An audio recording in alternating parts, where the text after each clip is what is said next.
Hi guys, Frost here. Welcome back. We got another update in the past days from the classic WoW development team.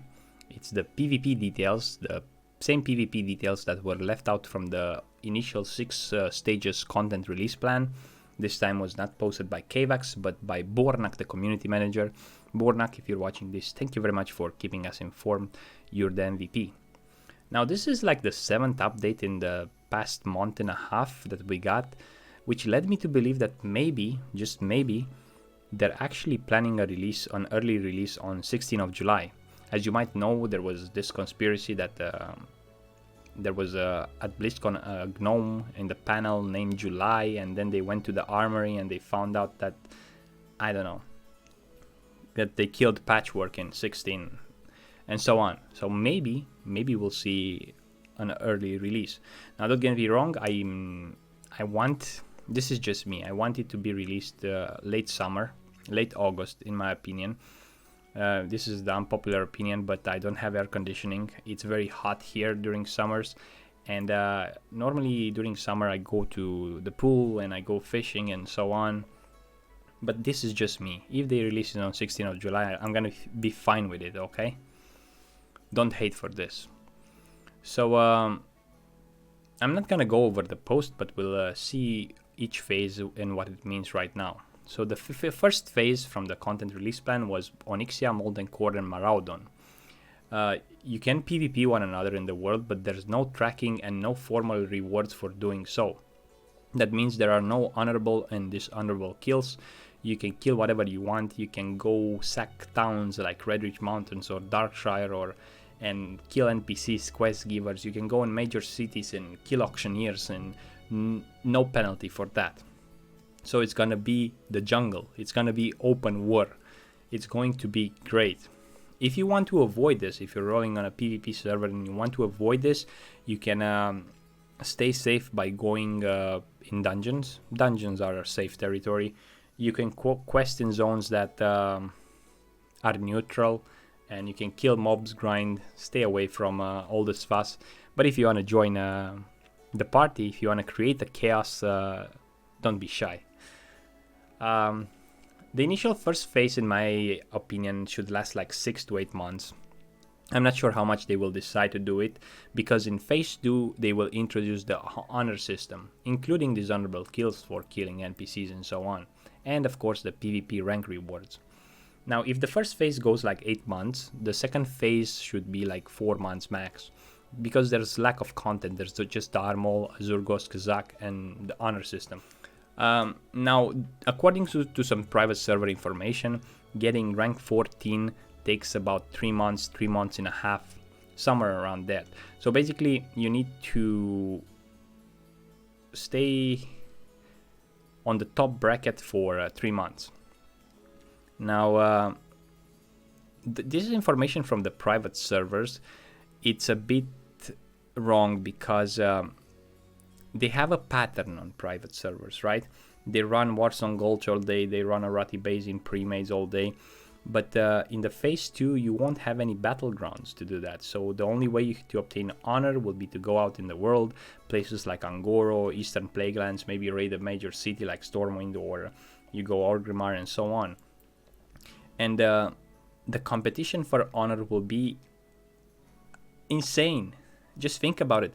In order to get the rank 14 in 3 to 4 months, you have to be on the top bracket every week, top honor gain. And if you don't have a pattern, like doing Warsong Gulch 20 hours per day in pre-mates, if you don't have that pattern, obtaining honor will be way unpredictable and way harder to do it. So I'm not sure if people will get rank 14 in the first 3 months. Maybe it will last longer, maybe, who knows. And initially after phase 2, if it lasts 3 to 4 months, Blackwing Lair will be released. I'm assuming that by the time Blackwing Lair will be released, a handful of people will maybe have rank 14 weapons. Just a handful of them. You could count them on your fingers probably. If you know, getting from rank 13 to rank 14 to obtain the weapons, only 0.3% of the total honor gained, people that grinded honor on that server will get into the top bracket to go to rank 14. So Phase 3 comes with 2 battlegrounds, Alterac Valley and Warsong Gulch. Things will chill down in the world, people will move to battleground, and you will be able to live freely in Azeroth again. But don't worry, it's gonna be fun. Now, a lot of people complained about this because apparently they are releasing the rank 14 weapons with the 1.12 stats. What does that mean? Well, it means a lot. Some people say that the weapons are more powerful than Naxxramas items, which is not quite correct. Yes, some of them are, like the healing mace and so on, but if you look at, for example, at the rank 14 staff, the rank 14 staff has 71 damage per second, 41 stamina and 23 intellect, while the staff of Shadow Flame that drops from Nefarian has 84 spell damage, 2% crit, and intellect and stamina, 24 stamina, 29 intellect. Obviously, in this scenario, the staff of Shadow Flame is way better for PvP than the Grand Marshal or High Warlord staff. Then you have the two-hander sword from rank 14, which is pretty OP, I would say. It's 380 speed with 77.4 damage per second. Now, if you compare it to Ashcandy, it's not a big difference in terms of the damage, right? 235 with 353, and Ashcandy has 229 with 344. The only difference is the speed. The rank 14 weapon has 380 speed, and the Ashcandy sword has 350. Now, we're not sure for a fact that the attack power normalization will work like it used to work in vanilla. But even if it does like that, it's still above 340 and it's still a good weapon. Obviously, you want to go for the rank 14 weapons, but like people say that the rank 14 weapons are OP like Naxxramas, no. Ashcandy and Grand Marshal two-handed sword, they're pretty right there. As you can see, the Ashcandy has more damage per second, 82 damage per second, while the Grand Marshal sword has 77. Another thing that it's obviously very powerful is the one-handed Spellblade from rank 14, which has 72 damage and healing and 1% crit. That's equivalent with the one-hander from AQ40. I think it's from Viscidus. It's the same stats on both of them. So that's a bit overpowered, but I think that was added later in the patch. Then we have the one-handed axes and sword. Right, swords for alliance, for warriors, humans, because they have the sword specialization, and axes for orcs at the horde because they have the axe specialization. And they have 290 speed, which is very good because they scale with Sinister Strike and Bloodthirst and so on. And the very best item that I could compare with it was with the Chromatically Tempered Sword, which has only 260 speed, but it's one of the best one-handed swords up to AQ40. They have the same damage per second, but obviously the Grand Marshal sword, Swift Sword, will be preferred by many because of its slow speed. Going back at the dagger, the Claw of Chromagus will be the best you could get before that AQ40 item. Now, another thing to notice here is the crossbow from rank 14. The crossbow from rank 14 has 290 speed, and the crossbow from Chromagus has 340 speed and way more damage, flat damage, which is actually better. So the crossbow from Chromagus is better than the one from rank 14. The only real issue is the healing maces from rank 14, because they have 134 healing done by spells and effects. And for example, Lokamir from Nefarius has 84. But I think it's spell damage and effects. Yet again, should they not be released in 1.12 version? I don't think so, because not a lot of people will get their hands on these items. Only a handful of them. And if they plan to ruin their life to grind these items, I think they should be rewarded according to it. Like, I'm not saying that I'm going to go for rank 14, but I'm saying that maybe if you really grind months and months every day, 20 hours per day, maybe you should get a reward that you're proud of. How much will affect this the progression in PvP? maybe it will affect a bit, because it's not only the weapons that come into consideration, it's the blue sets as well. As I remember back in vanilla, I'm gonna tell you my experience from vanilla. I re-rolled on a fresh server in January of 2006. The server was called Ankiraj.